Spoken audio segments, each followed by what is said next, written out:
Ilang taon na akong nandito sa mundo at nasaksihan ko ang maraming babago. Pabilis ang ikot, lahat tumatakbo. Marami nabubuhay para mabuhay. Iilan lamang ang tunay nagbibigay buhay sa mundong matamlay. Akala natin makulay.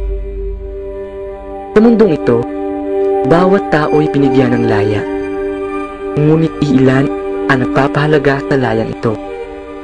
Di siguro nila alam ang tunay na kasaysayan kung paanong ang laya'y nakamtan. Kasaysayang di naiiba at di naluluma, pero kinakalimutan.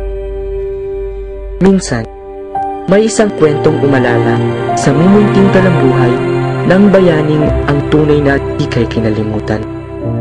Isang bayaning kinasangkapan at sa modernong mundo, ang puso'y tinapakan.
Si Rizal ay tulad ng ibang bata na naglalaro, nag-aaral, nakikipag-away. Si Rizal ay larawan ng isang musmus na nais matuto. Musmus na mula sa katotohanan. Bawat bagay gusto niyang malaman para sa bayan. Nakakalungkot lamang isipin na kanyang mga adhikain ay patuloy na natatabunan ng patuloy na pumapahong pag-uugali ng bayan.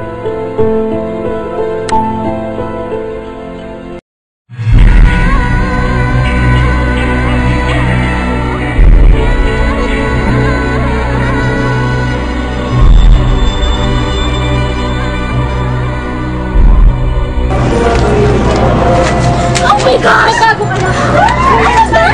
Mahiya ka naman! Mahiya ka sa kaibigan ko si Rizal! Mahiya ka sa kaibigan ko si Rizal! Magbago na kayo! Mga tao, magbago na kayo! Sayang pinapatay ni Rizal!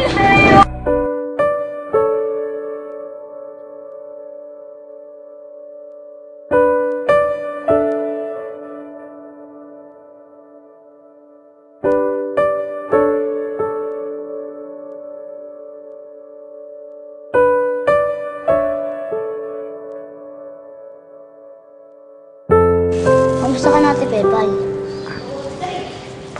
Buti ka pa, Pepe. Pinanganak ang malaya. Alam mo ba si Rizal? Inilipos na siya ng mga dayuhan. Tinanggalan ng karapatan. Tinanggalan ng katarungan. Alam mo bang siya nagbigay ng kalayaan? Pero binabaliwala lang nila lahat yun. Teka lang po ba? Nasa po ba si Rizal? Desyembre 30. Araw ng Biyernes noon. Naglalakad ako. Naglalakad din si Rizal. Kita-kita ako ang mga inang lumuluha. Mga batang humihingi ng tulong. Walang katapusang paglalakad.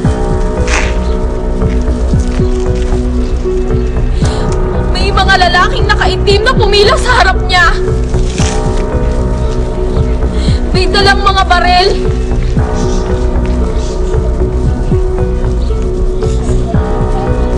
Lahat sila galit na galit sa kanya. Wala naman siyang ginawang masama. Kitang-kita ko ang lungkot sa mga mata ng mga Pilipino noon.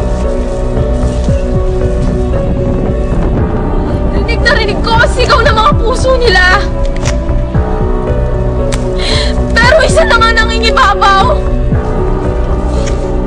Malakas na putok ng baril.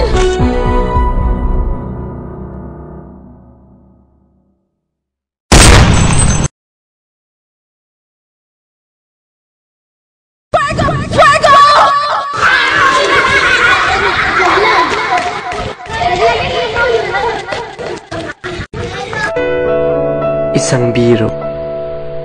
Ganyan mo ba ituring pagkamatay nito? Buhay na ibinuwis, pinakinabangan noon para sa kalayaan. Ngayon, ang buhay niya nasasayang.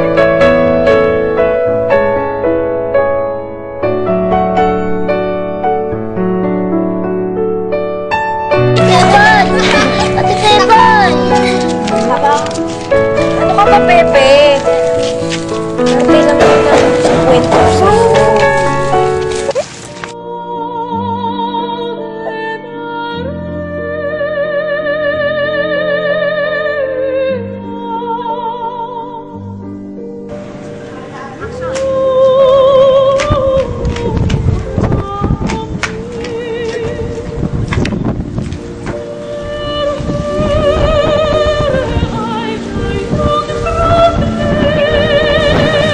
Alam mo ba, kahit papano natutuwa ako sa pagdating ng mga Kastila sa bansa natin. Kasi pinakilala niyo si Jesus, ang tagapagligtas. Pero, bakit ganon? Yun ang nag-iisang bagay na pinanghahawakan ng mga Pilipino. Pero mga praile yan, wala silang ibang ginawa kundi abuso tayo. Hindi nila pinapakita ang tunay na asal ng isang Katoliko. Bakit ganon? Bakit ganon sila?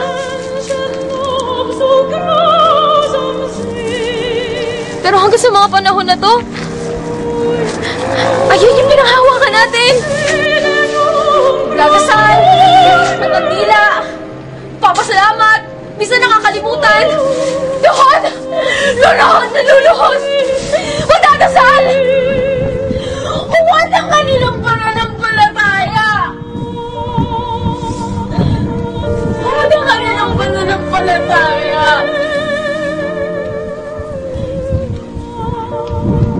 Maraming salamat sa mga dayuhan. Ang Katolisismo ay dinala sa atin. Ngunit, ang tanong, paano nga ba maging isang tunay na Katoliko? Ginagampanan mo ba ito?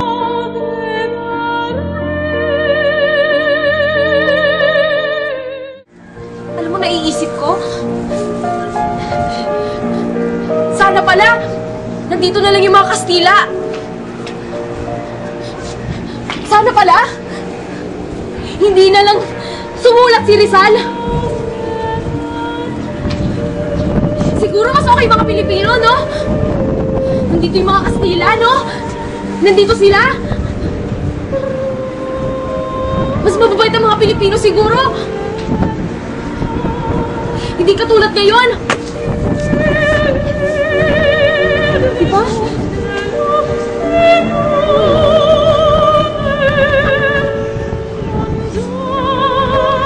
Sigurado ako nasasaktan ngayon si Rizal sapagkat ang kalayaan na kanyang ibinigay sa bayan ay patuloy na binababoy.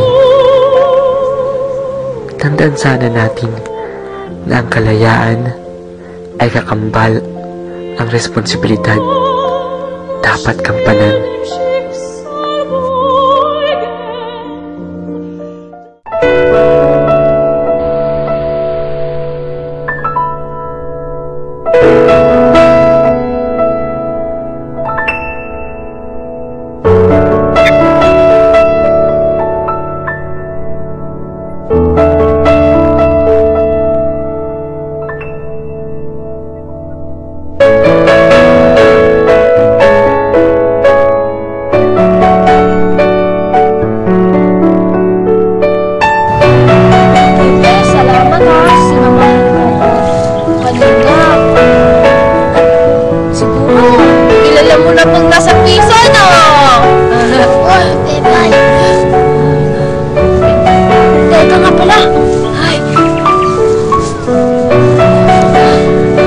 ba to?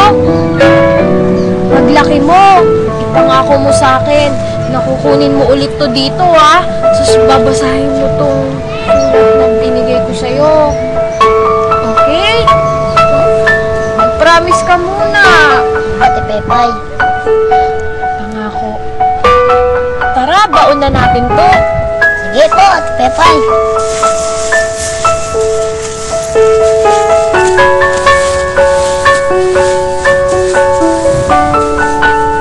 Pwede po nga maglaro doon. Maglaro na po ang mga bata. Nakabalik po ako, Ate Pepay, ha? Huwag mo akong iiwanan.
Sayang, hindi mo nakita ang mga tao.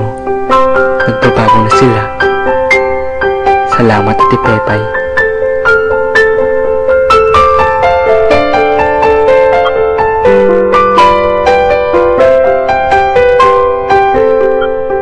Isinilang na ang bagong Rizal at bawat isisilang dapat wala ang kanyang adhika at puso.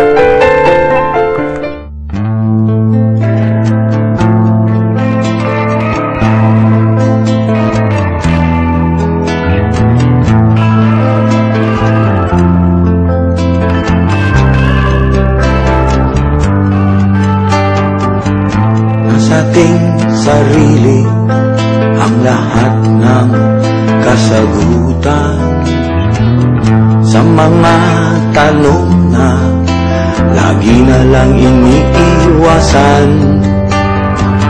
Nasa ating mga kamay ang ating kapalaran. Nasa ating pagsisikap ang pag-asa ng ating inang bayan.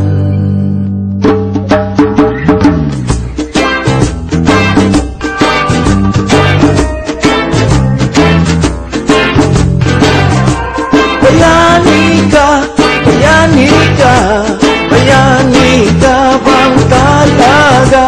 Handa ka bang alay ang iyong puso at kaluluwa?